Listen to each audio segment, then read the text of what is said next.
진화생물학적으로 인류와 달리기는 특별한 관계가 있다. 인간은 자연 앞에서 한없이 나약하다. 힘과 스피드와 같은 신체적 능력에서도 뒤떨어진다. 치타는 순간 최고 속도로 시속 120km로 달릴 수 있는 스피드가 있으며 고릴라는 웬만한 SUV차 한 대를 들어올릴 수 있을 만큼의 힘을 가지고 있다. 심지어 산토끼 역시 최고 72km의 속도로 달릴 수 있다. 반면에 인간의 최고 속도는 45km로 이론상 시속 60km로 달릴 수 있다고 하지만 그 역시 토끼의 달리기 속도에 미치지 못한다. 신체의 무기적 특성을 가지고 있는 이빨이나 손발 역시 무기로서는 빈약하지만 인간은 살아남아 생존했다. 초기 인류의 뇌가 급격히 성장할 수 있었던 것은 불의 도구화와 에너지가 풍부한 고기 덕분이었다. 하지만 앞서 설명했듯이 인간은 스피드나 파워적인 면에서 모든 동물과 비교했을 때 월등히 떨어진다. 인간은 도구를 사용할 수 있었지만 활과 화살이 만들어진 것은 불과 2만 년 전의 일이며 그보다 먼저 만들어진 창 역시 20만 년 전이다. 하지만 육식을 하는데 적합한 턱과 작은 이를 가진 호모 에렉투스는 200만 년 전부터 존재했다. 그렇다면 인류는 별다른 무기도 없이 200만 년 전부터 고기를 얻었다는 뜻이다. 당시 호모 에렉투스의 무기라고 해봤자 자연 상태의 돌로 만든 뗀석기나 몽둥이 정도였을 것이다. 그럼에도 인류는 어떻게 맨몸으로 자연 상태에서 살아남을 수 있었을까?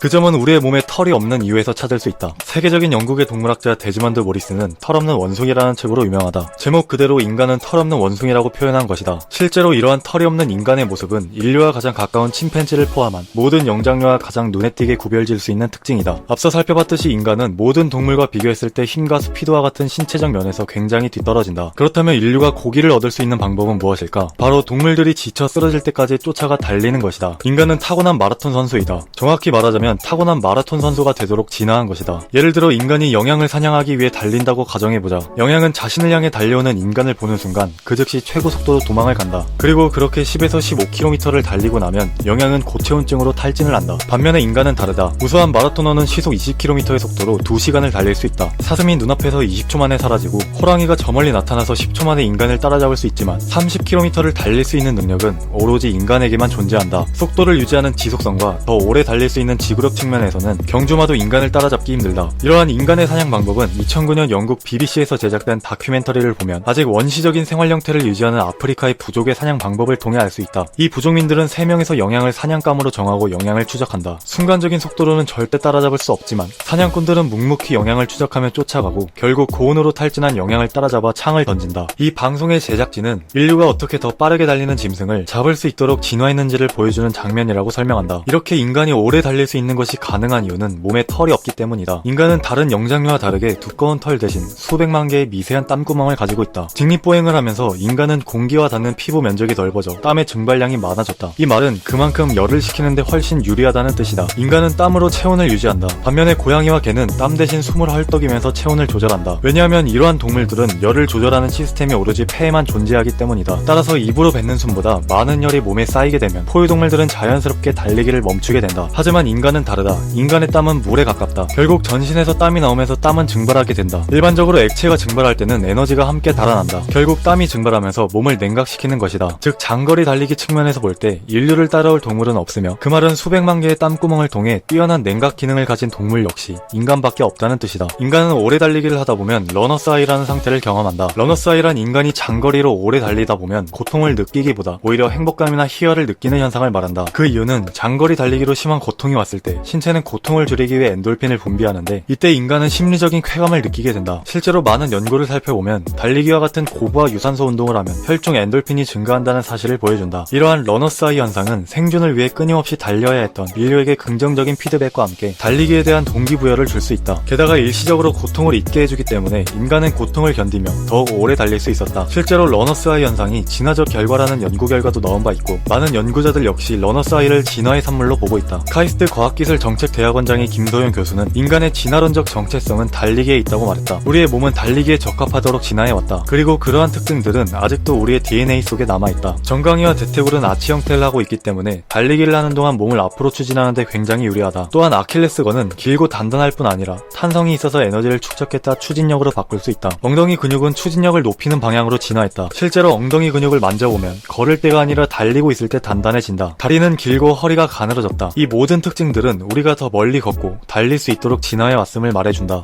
우리의 몸은 앉아서 생활하는 방식이 아니라 더 오래 걷고 뛰어야 하도록 설계되어 있다. 인간은 달리기 위해 진화해 왔지만 엄밀히 말하자면 우리의 몸은 움직이기 위해 진화했다. 어찌됐든 우리가 건강하기 위해 해야 할 일은 결국에 몸을 움직이는 것, 즉 운동을 하는 것이다. 제 영상의 정보가 도움이 되었다면 건강과 운동은 과학이다 채널을 구독해 주시기 바랍니다. 감사합니다.